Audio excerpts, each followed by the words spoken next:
Rũhonge rwa ũthuthuria wa ndawa bũrũri-inĩ KEMRI nĩ rũrĩtie thirikari gwĩkĩra mũkana wa wendia wa ndawa cia kuma nja wa bũrũri nĩguo kũhe kanya rũhonge rũu rwa gũthondeka ndawa iria ikũhotithia mũkenya kũgũra na thogora wa thĩ. Mũrũgamĩrĩri wa rũhonge rwa KEMRI wa ihinda Professor Elijah Songok augĩte atĩ gĩcunjĩ kĩa 80 kĩa ndawa ikoragwo ikiuma mabũrũri ma nanja, ũndũ ũrĩa ũhotomagia ndawa cia gũkũ bũrũri-inĩ kwaga thoko. So we in KEMRI, we are driving that agenda for the country, that products of pharmaceuticals, we need to be able to look inside ourselves and be able to produce them by our own, and we are taking that game or moving forward with that.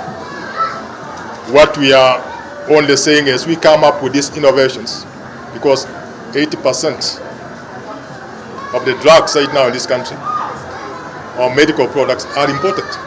Songok nĩorĩte thirikari gũteithĩrĩria rũhonge rũu na njĩra ya kũmahũra njeki, akiuga gĩcunjĩ kĩa 60% gĩa kĩgĩna kĩrĩa mabataranagia kiumaga nja wa bũrũri. It is not sustainable for the country to really use outside to be able to have this importation, because when you have the issue of the breakdown of the supply chains that we saw during the COVID, then these things will not be got. But now also, as we got local innovations or local production, the issue is also cheaper and saves us from issues of the foreign exchange. So we need to support our R&D, research and development.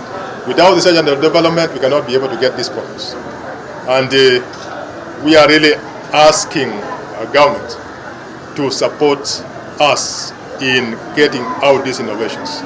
Maafitha rũhonge rwa KEMRI maugĩte atĩ kumana na wendia wa ndawa cia thoko cia nanja nĩ ihotomagia ũthuthuria na arĩa mathondekaga indo cia mathibitarĩ makĩũria thirikari kũmahe ũgitĩri. Sometimes you use 60% of funding is from foreign supports or foreign grants. It is not sustainable. We have to be able to look at our own priorities and getting our own money for us to drive the innovations. If we are making these innovations, we are making these products, then things are being imported also from other countries outside. It's going to disillusion our researchers, our innovators, our industries. So we need a protection that the moment we have made a drug, the moment we have made a vaccine, the moment we have made a diagnostic, then we are protected that we can be able to really be sold within Kenya. Mohoro-inĩ ma Kĩheo TV, Agatha Wairimu.